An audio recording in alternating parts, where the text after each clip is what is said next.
supposed to be the end users, and then sometimes it is the ministry that is engaged in it, not having the capacity. So what we learned was that to be able to ensure that these results can be uptake and mainstream back to fit policy, our entry point was the Ministry of Environment, but working across the board with other ministries and working with research institutions. If you take, and I think Prof is here, he's going to give an example of how they did it in Mozambique, leveraging government influence and building on their policies, but working with them so that the results were feeding back directly to them to help inform policy.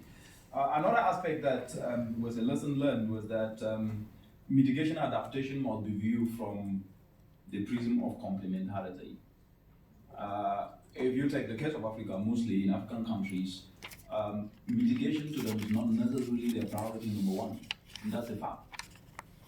They want that, but the reality is that you cannot achieve optimal adaptation without using mitigation to power it. If you take solar power irrigation, that is a mitigation action, but it's actually helping enhance the resilience of food systems by ensuring that you can have irrigation, you can use less, reduce emissions by not depending on diesel, fuels, and etc. So that's another aspect. The third one, which was quite very crucial, and I think it's something that we should not forget, is that longevity of anything calls for injection of enterprise approaches. So climate action should be driven from an enterprise approach as a business.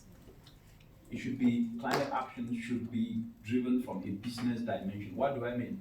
Engaging of communities and actors should be, how can they be able to take that to benefit, but at the same time solving a problem. And the solving of that problem to them is not the primary intent. It is how can they create opportunities. And in this case, I'm talking about the youth. If you take, for example, the case of Cameroon, where the youth were engaged, they were engaged from the perspective of ICT to leverage that and connect farmers to markets, and connect farmers to access solar dryers.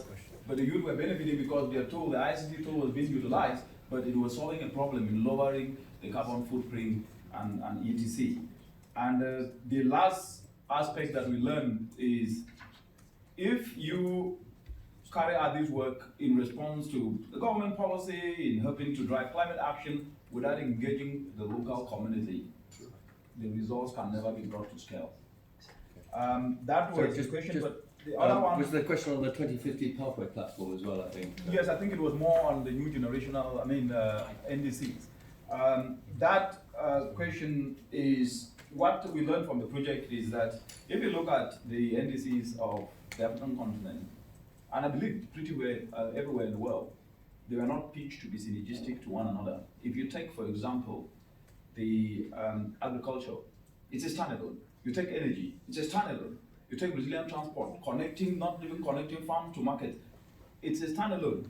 And those silos, what this project showed was now in the next generational NDCs is that we need to start talking of amalgamation. For example, if you're talking agriculture, how can it be powered by clean energy? And how can you synchronize at policy level and dive right down at ground level to do that? So if you take the case of Mozambique, where the amalgamation of mitigation, adaptation, agroforestry, solar power irrigation shows that 70% more carbon can actually be reduced. So in their revision of their NDCs, this tool that was developed and these results now will help them now to bring that together.